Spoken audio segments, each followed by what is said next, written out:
Once upon a time, a man and his wife had two daughters. The parents loved each other, and they loved their children too. They were very happy. Then one day, the woman died. The husband and his two daughters cried for a long time. They were very sad now. After a while, the man thought, I can't cook food for my children and fetch water from the river. I need a wife, and my children need a mother. He began to look for a wife, and soon he found one. She was a beautiful young woman, and the man fell in love with her. Please marry me, he said.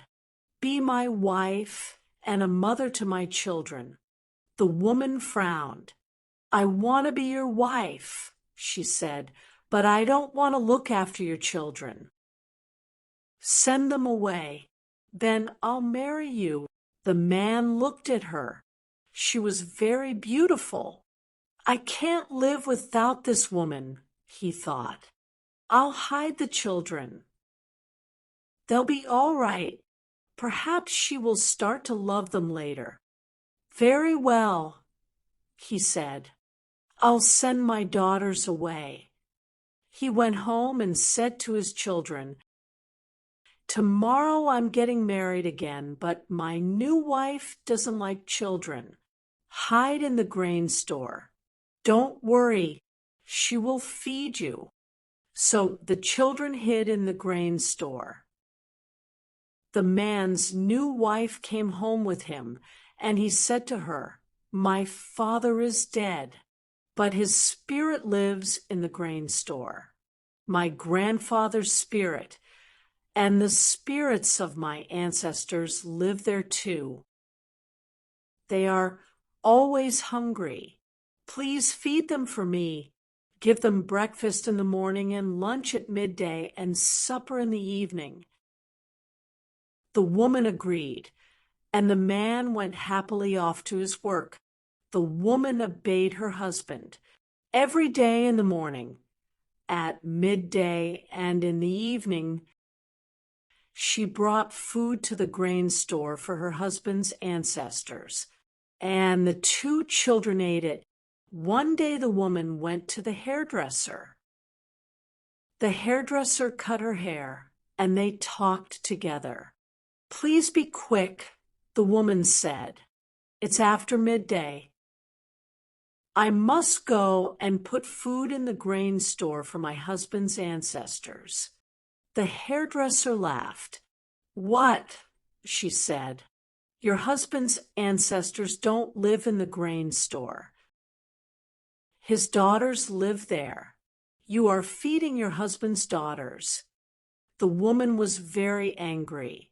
My husband tricked me, she said. Those stupid, lazy girls. I don't want to look after them. I hate them. She ran to the fire and picked up a pot of very hot water. She threw it into the grain store. I don't want you. I won't feed you, she shouted. Go away. The two sisters jumped back. The water didn't touch them. It fell on a pile of chickpeas. The little sister began to cry. Our stepmother won't feed us, she said. And I'm hungry.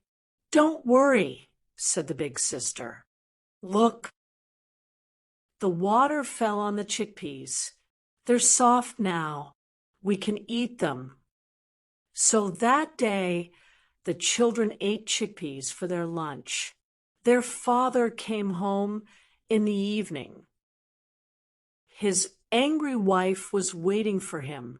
You tricked me, she shouted. I know the truth now. Your ancestors don't live in the grain store.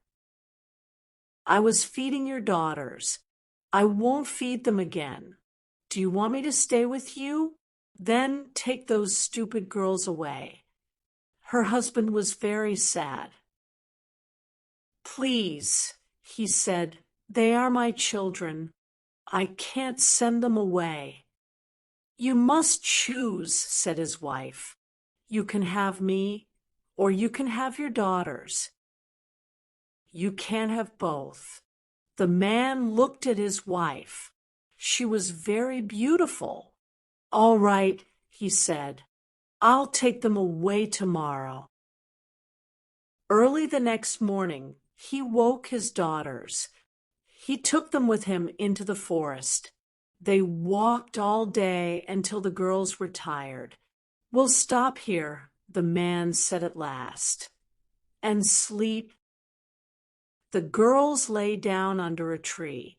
Their father lay down between them. Soon the girls were asleep. The man stood up and looked for a thick branch. He found one and put it between the girls. "They'll feel it in the night," he thought. "They'll think that I am with them." Then he went away and returned to his wife. In the night, the girls woke up. "What's that noise?" the little one said. "It's a hyena," said her sister.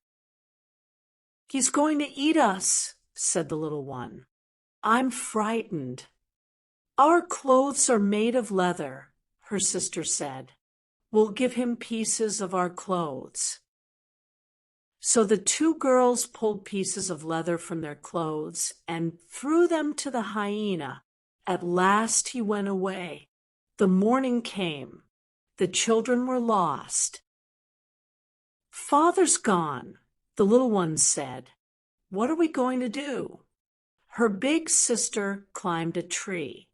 "I can see a house," she said. "It's a nice, big house.